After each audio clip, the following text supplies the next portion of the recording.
And welcome, Roosters, to Rooster Booster time. It's the big guy, Scott Ferrara. That's Mike Grant Poobah Paradine. Tonight, joining us, we have Rugby United, Rugby New York. See, I'm always going to say it. I'm always going to fuck it up no matter what. After fucking 4 years, Rugby New York, a new Rugby New York player. I don't know where he's going to be playing because I know he can play fullback. He can definitely play center. But Jason Emery, welcome to the show. Yeah, thanks for having me. First of all. Absolutely, man. You know, we love to have new guys, new players to the team. And I'm already taking shit from one of our Jason Zimmerman's probably the number one fan of Rugby New York, and he's already given me shit. But yeah, no, we love to have new guys on. We love to have guys who are playing rugby in the States for the first time, specifically New York, obviously, and it's just great for you guys to take time out. So I think I'm going to get started with the first question. Well, let me go through your CV a little bit. Yeah. So you started your provincial rugby at Manawatu Turbos, right? 2012. This is all from Doug Coyle, so you guys can't. Yeah, it's pretty accurate. Yeah, he's usually pretty good. Played Super Rugby for the Highlanders between 2013 and 2017, making 35 appearances.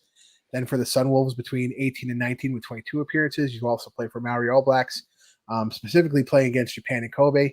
And then you went to Japanese Top League in the Manakata Sanix Blues for 4 years. And then you went back to Manawatu Turbos last year where you were the co-captain. I mean, so you have an extensive, at 28, you have an extensive rugby career in the Southern Hemisphere.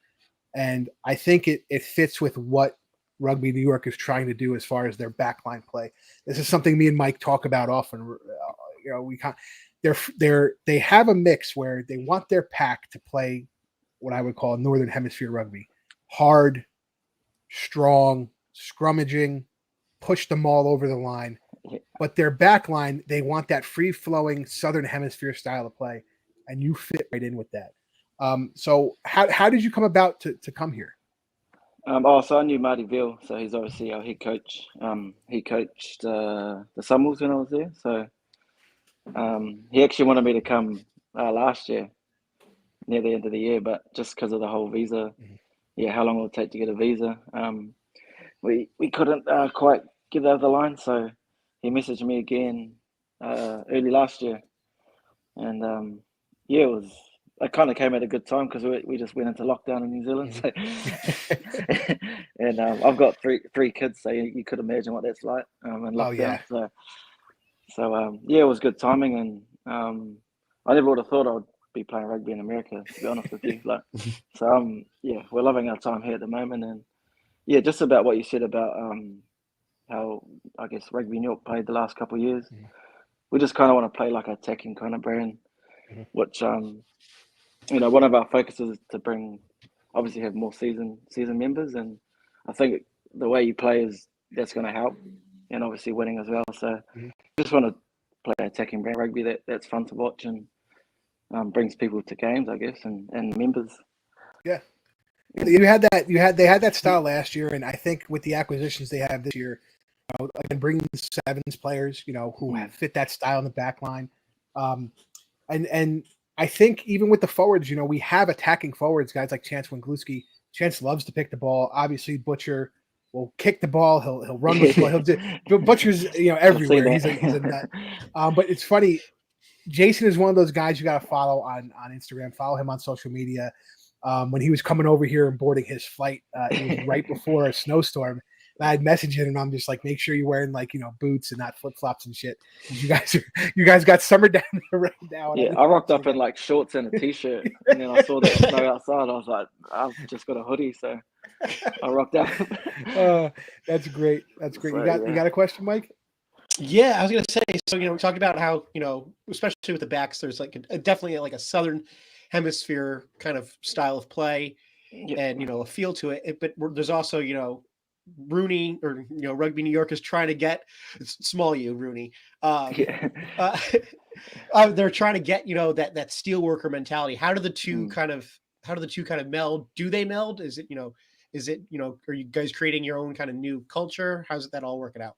Yeah, we actually visited the Ironworks I think last week, which was like for me, I didn't have any idea about what they did, and we kind of got a idea that they they're kind of all in different little groups and they build towards one goal. So we've kind of brought that into our group. Obviously, backs and forwards are totally different. So we just focus on the main parts we need to focus on, and like if we can do our own part, that should make our end goal, reaching that a bit more realistic. And yeah, it was just a good comparison, especially for me. Like I told you, I don't know anything about them, and I just think it's crazy how they got no harnesses when up there. And yeah, so that's the thing. I think my jaw dropped when the guy that was presenting to us said that. So yeah, but we're definitely trying to bring that like workers mentality and into our culture. And yeah, I think over time you'd see that if you keep watching us closely.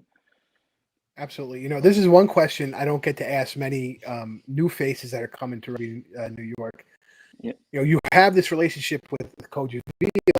Do you think it's one of those things where when you come to the team, because you know his personality, he's coached you before at a high level, it's easier for you to kind of get with the group because you already kind of know how it's going to work? Yeah, that's 100%. Yeah, I mean, I've been playing with some All Blacks and stuff, and the advice they said is like don't burn any bridges, and yeah, I don't think I've burnt any. I hope not on purpose anyway. But yeah, like I wouldn't have got this opportunity if I obviously must have played well when Marty was coaching, and I guess how he wants to have the team run this year, I kind of fit into that, so that's awesome. And I kind of know what he's about, so it's just about probably getting to know the players more and like how everyone plays. And we only had one preseason game last week, so we didn't get much time, but we can do that out on the training field anyway. So yeah, it's pretty simple, pretty easy transition for sure. How has the transition been from coming from New Zealand to New York or Hoboken? It's been cold here. I'll be honest. But so we left New Zealand. It was about 30 degrees. I don't know what that is Fahrenheit, but we got here, like I said, in shorts and t-shirts. So that was a little adjustment, but yeah, all the boys said, give it 6-7 weeks, and the weather starts becoming better. And that's probably the only thing that's been a bit tough for me. Probably is just getting out on the training field when I've got to wear probably 6 layers of clothes and can hardly catch the ball and pass it. So I've just been carrying the ball. So yeah, but we knew kind of what we're signing up to, and we train indoor twice a week anyway, so we can get all those skills in and all that. But it was actually quite a nice transition because Rugby New York we just go into our apartment, everything was set up, and so yeah, it's like a real family vibe culture here. So it's easy for me and my wife and kids to come in and nice just get living. Nice. Yeah. No, I think that's the best use of the word family is knowing how the team was the past few years, with prior to the Hoboken, New Jersey city area move. It was the same way when they were in Harlem. A lot of the single guys were together, bunked up in a house. The guys with families were obviously with their families, but all close together, all doing things. I know, like, you guys had a little scavenger hunt you had to do to get back from the ironworks and all that. And I think that's the kind of stuff that pulls you together, and just you find out what people are about very quickly when you have to do stuff like that. And I'm sure it's also almost a little bit of a culture shock when you see a guy like Chance. I'm sure he has no socks on. He's like skateboarding down the street in shorts, and you're in layers. But that's how it is. So apparently that's 86 degrees Fahrenheit. Yep. I Googled it which is fucking hot, man. We don't get that till July. Oh yeah, no.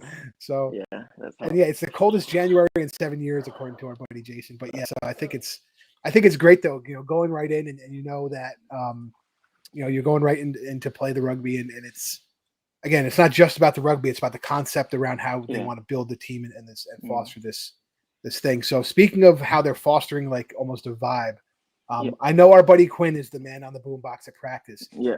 What kind of vibe does the music help you create while you're practicing, and does he take any requests?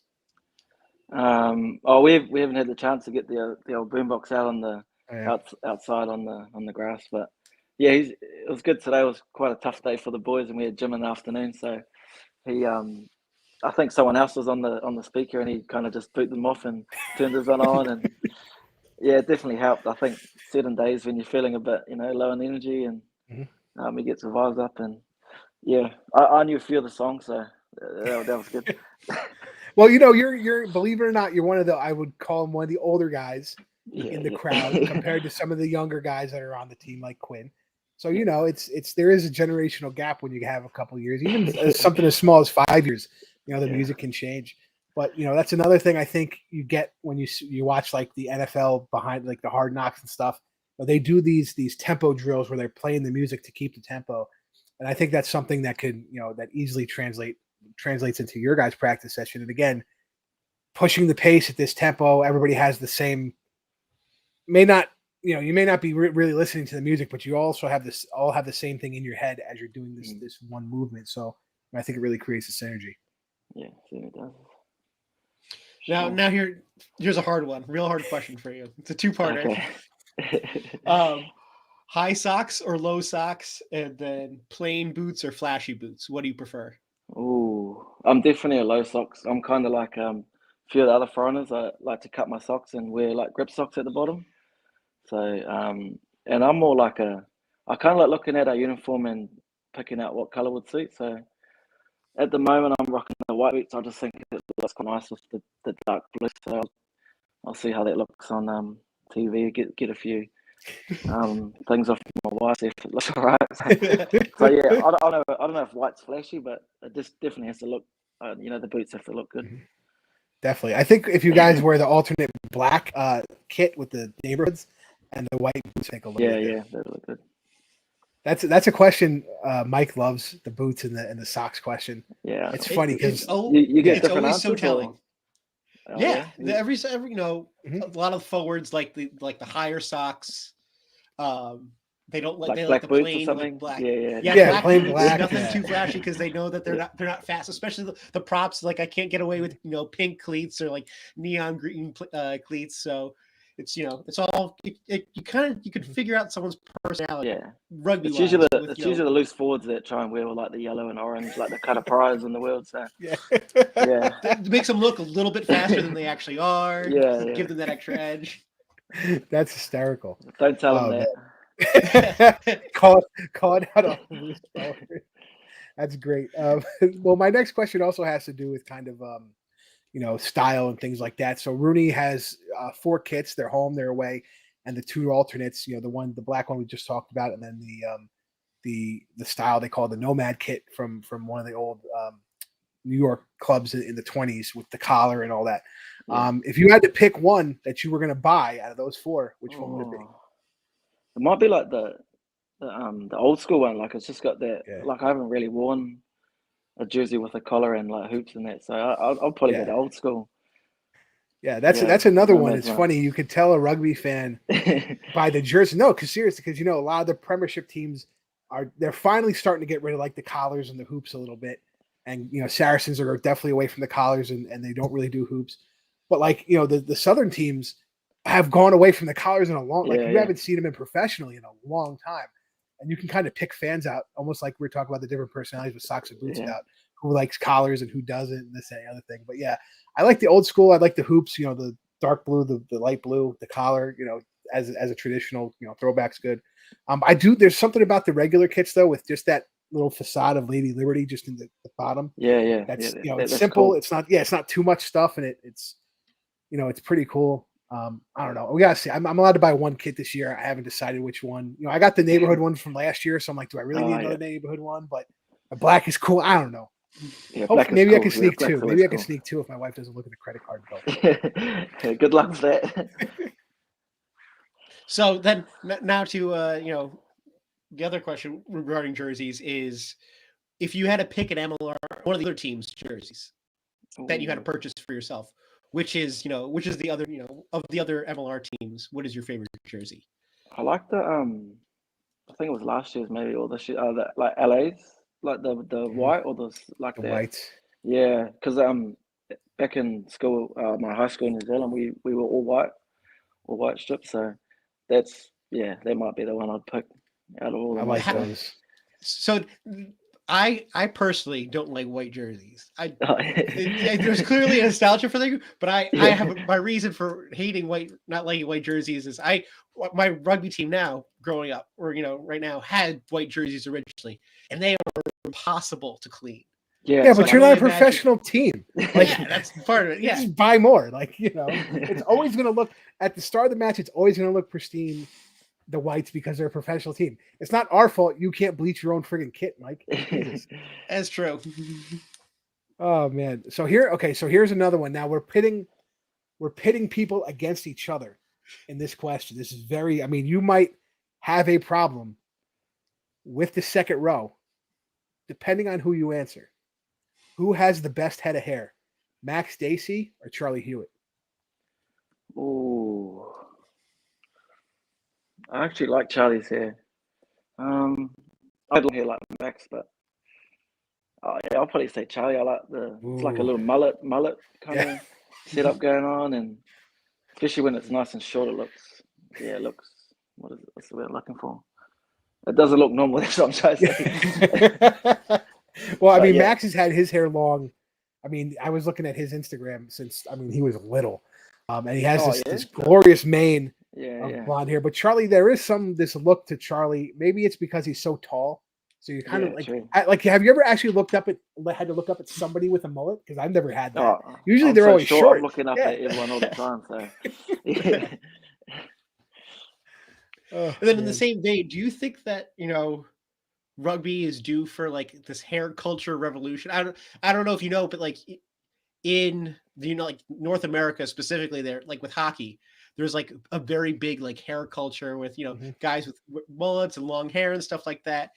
It seemed like once lockdown ended in New Zealand, all these guys were coming out with crazy haircuts. Like, is this like this hair culture revolution happening in rugby?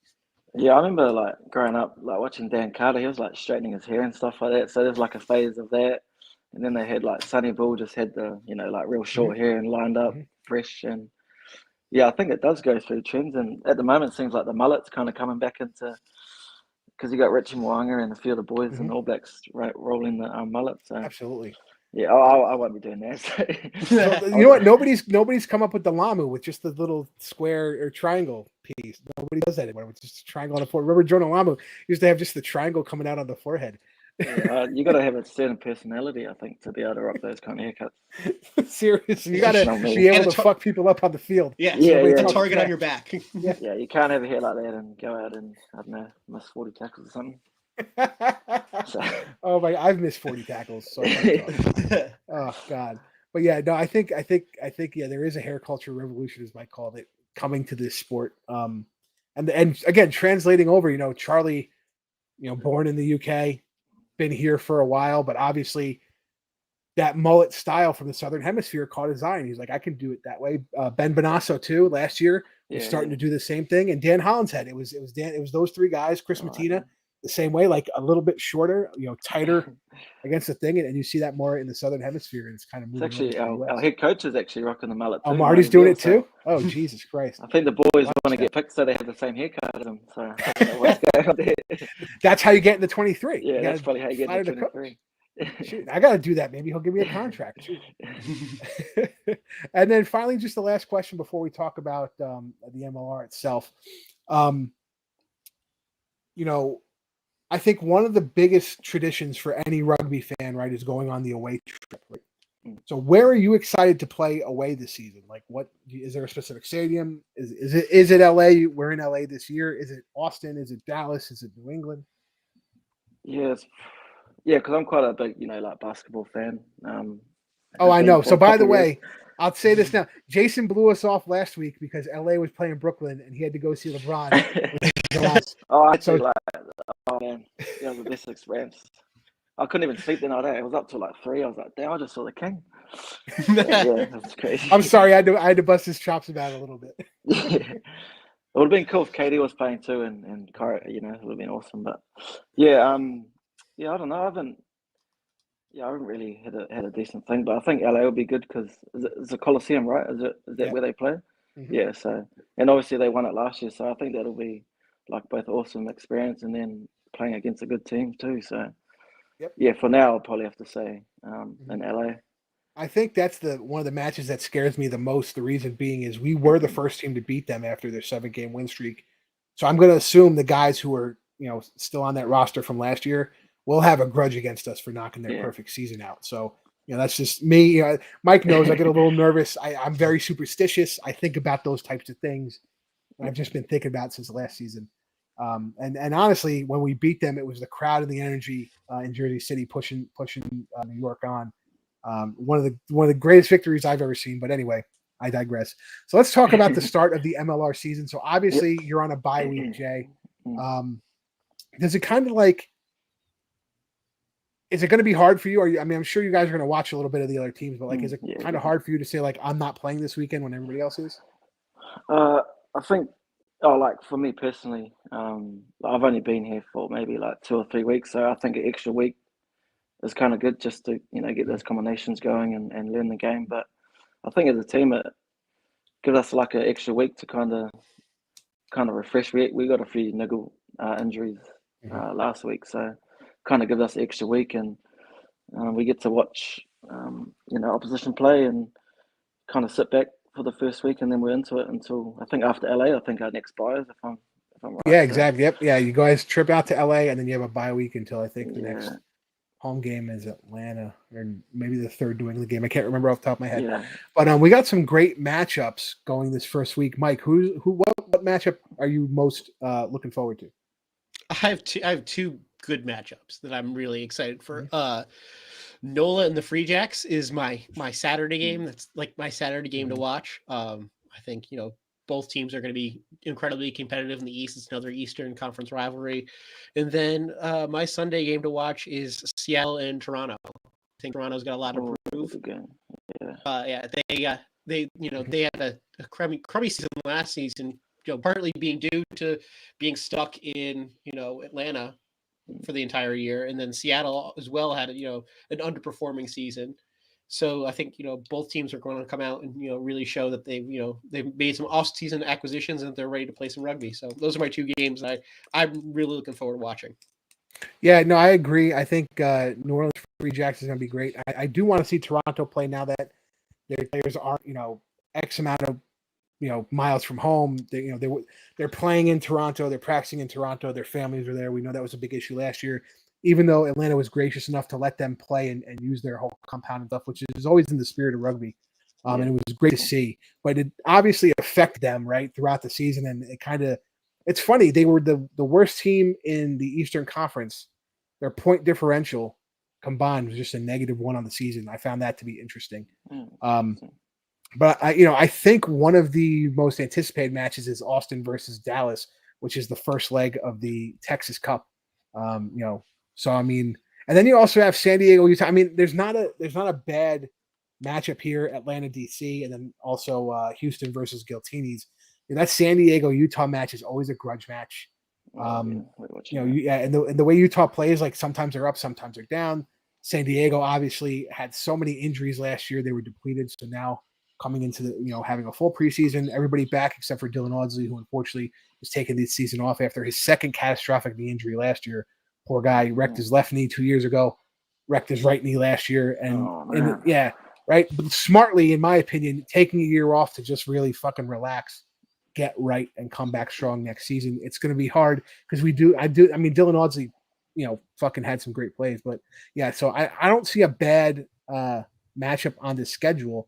But I also have this anticipation because unlike other sports, as much as you want to look at the team and what they did last year and what they could do this year, between roster changes, front office changes, new teams coming in the league finally, what's going to happen? Is Seattle going to come back and have that attitude of, all right, we were kind of bin juice last year, we're going to come back. We have a better roster. We should really take on it. Toronto. Is Toronto going to come back and say, hey, this is our year.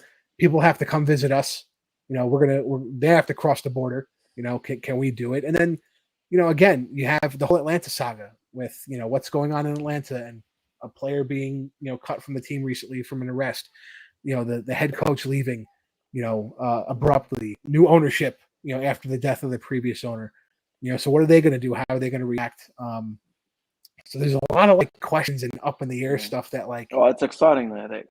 Yeah, and that's the thing. Like I wouldn't be surprised if any of these teams beat their opponent. You know what I mean? Like I can't definitively say this team is gonna win. You know what I mean?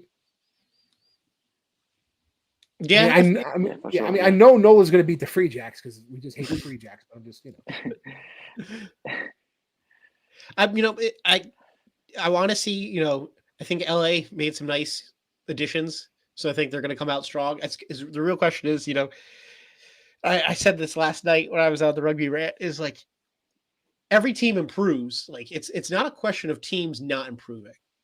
Teams are improving. Teams are always adding, players where they think they need them. The only way forward in rugby is, or the only way to get better in rugby is to go forward. You can't stay still. But the question is, did, you move forward enough? So, did, the Houston get enough guys to make them incredibly competitive, or did everyone else just get that much better? And even though Houston got better, they seem stagnant. So I think that's going to be the real question is, going with that game. And that's with all the teams, does San Diego make the, like Jason throwing shade at our boy Hanko out in LA. But like same thing with San Diego, like San Diego's got an older team, they brought back Rob Shaw. I think, Mananu's back as well. Like, are they looking at older talent as compared to newer talent? What's the deal? I think it's going to be an interesting kind of battle of philosophies to begin with. Well, speaking of Nanu, so Jason, Nanu's coming down, open field. Are you standing in front of that freight train? Oh mate, I'm a rugby player, so I'll get in front of him as long as I can slow him down and someone else can do, man. So. Yeah, listen, that's all. I keep telling young players, just get in front of them, slow them down. Eventually, somebody who is bigger and stronger will get there to help you. As That's long been as you the story can of my stop life, mate. Rugby player, just get in front of them and slow them down. Hold on for dear life. That's why it's a team sport. You know what I mean? That's why it's a team sport. And guess what? All of a sudden, you have two guys in support, and he got to let go of that ball. What happens? It's going the other way. So you never know what's going to happen. I mean, we've seen guys last year. It was Evan Minturn. Literally, Evan Minturn tackled a guy with one hand and pulled him back from the try line from scoring. Like, you shall not pass with one fucking hand. You know what I mean? It was one was Cam Dolan last year for New Orleans and one. The ball was just sitting free. They didn't extract the ball from the breakdown, and it was sitting in the opposing try area, and he just jumped over the pile and grounded it. Yeah, and it's there's just no offside line, I'm pretty sure. Yeah, there was no offsides, and he was just thinking like, holy shit, it's free. They're talking to figure out what they're going to do. That's a live ball. Boom, jump on it. Sometimes it's just a matter of that quickness. But so listen, I'm very excited. I'm excited I'm excited for New York. I'm excited to watch rugby this weekend. We got Six Nations. We got MLR. So if you're going to watch the Six Nations, go down to our buddy Cormac's Bar, Pig and Whistle on 36th Street. Jay, if you want to go watch Six Nations, that's where to go. Wondering how I'm going to do that. Yeah. Go down to the Pig and Whistle, speak to our buddy Cormac, let him know you play for Rugby New York. Okay. Don't think it's good for the girls to go down there because it gets packed. Right. I got some brownie points for the wife, so I can for a couple hours. There you go. So go down to the Pig and Whistle to check them out. We're going to try and do a watch party in the weekend after when you guys take on Houston on, I believe it is Saturday, the 12th. So we're going to try and get a watch party down there and cheer you guys on. And other than that, everybody, enjoy this weekend's rugby. We got a ton of it going on. We're going to start the MLR season. I'm very excited. I'm Scott, the Big Guy Farrar. That's Mike, the Grand Poobah Barazini. For Jason Emery, thank you so much for being on the show. And we'll catch you guys at the next.